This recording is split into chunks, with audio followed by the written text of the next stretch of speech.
Thursday, September 18th. It's time for a special meeting of the Logansport Board of Works and Safety.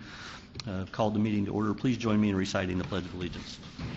I pledge allegiance to the flag of the United States of America and to the republic for which it stands, one nation, under God, indivisible, with liberty and justice for all.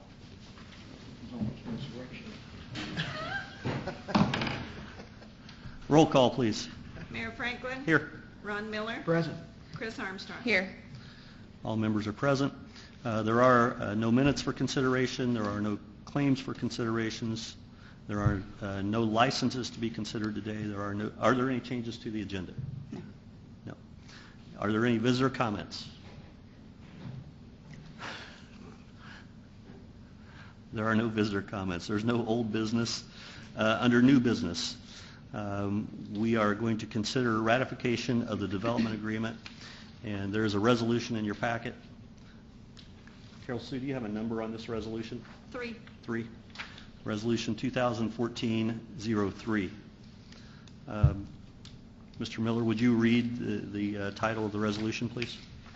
Title of the resolution is a resolution of the Logansport Board of Works and Safety ratifying and confirming the approval of a development agreement between Logansport Energy Group LLC and the City of Logansport as a supplement to a certain power purchase agreement previously approved by the Utility Service Board of the Logansport Municipal Utilities. Thank you. We have a resolution. I would move to bring resolution 2014-03 for a vote. Second. It's been moved and properly seconded. Is there any discussion? Discussion? Comments? I have a comment. Oh, comment. May I? Please bring the microphone around to you. There you go.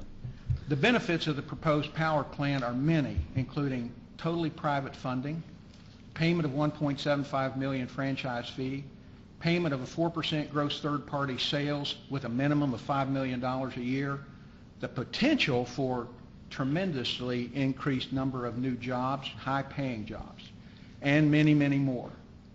But I want to speak about the potential benefits to the LMU ratepayers.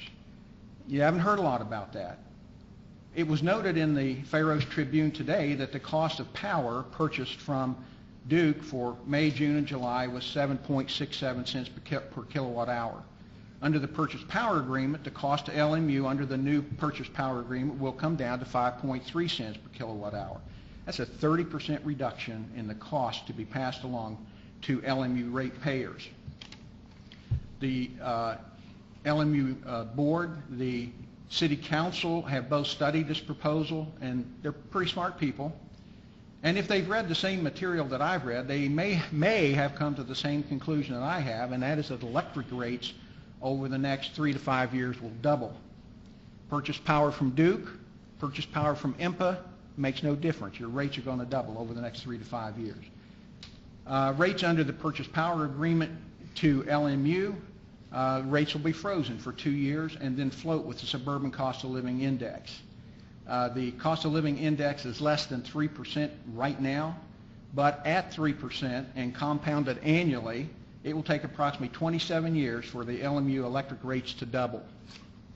Now, I would just close my comments with a question, and that is, what would motivate someone to be opposed to a 30% reduction in utility rates for ratepayers? I don't get that. I think this is a good deal for Logansport. I think this is a good opportunity for additional jobs for this community, and I think this is a tremendous opportunity to preserve LMU in its present state. So I'm in favor of it. Thank you, Ron. Yeah, very good. Thank you. Any comments?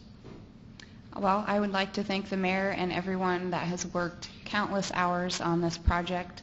I know many of you have spent your weekends, your nights, including your days on this, and I appreciate it, and I'm excited for this to move forward. All right. Thank you. And just for the record, I've been working on this since February 17th, 2012, and almost immediately Paul was involved with it as well. And there's still work to do. Just because we approve this today doesn't mean that this is a 100% done deal. There's still work to do. Paul is going to have lots of work to do in developing a memorandum, or a management, operation, and maintenance agreement. There's a lot of pitfalls that could jump up in the next 2 years as we move through with this thing, but I can say without question that we wouldn't be here today without the help and cooperation of Paul and all the LMU guys, without the help and guidance from John Molitor. He has been absolutely wonderful to work with. There hasn't been one time when we've called John, whether it doesn't matter what time of the day or what day of the week, he has stopped what he's doing to help us do this, including Saturdays and Sundays and missed football games and all sorts of things like that I know he had plans to participate in, but he pulled off that to help us. Same thing with Brian Bosma. Brian has worked with us for months now. When he's in session, when he's out of session, as his other part-time job as Speaker of the House. But there were Saturdays and Sundays that we would all huddle in Brian's office during the time that the General Assembly was in session to advance this, to move this thing forward. And last, and certainly not least, I had time to reflect last night, and I think about the involvement of Gary Peterson and all of the things that Gary has brought to the table. And without him, we wouldn't be talking about this today. I am 100% positive about that. So there's a lot of people to thank. But there's still a lot of work to do. And with that, I would say I'm proud of everybody that's been involved in it. Council, you have stood by, and I won't say stood by. You have been very supportive. You certainly didn't stand by. You were right there pushing, helping push this thing across the line, and I appreciate all of your efforts, Gary.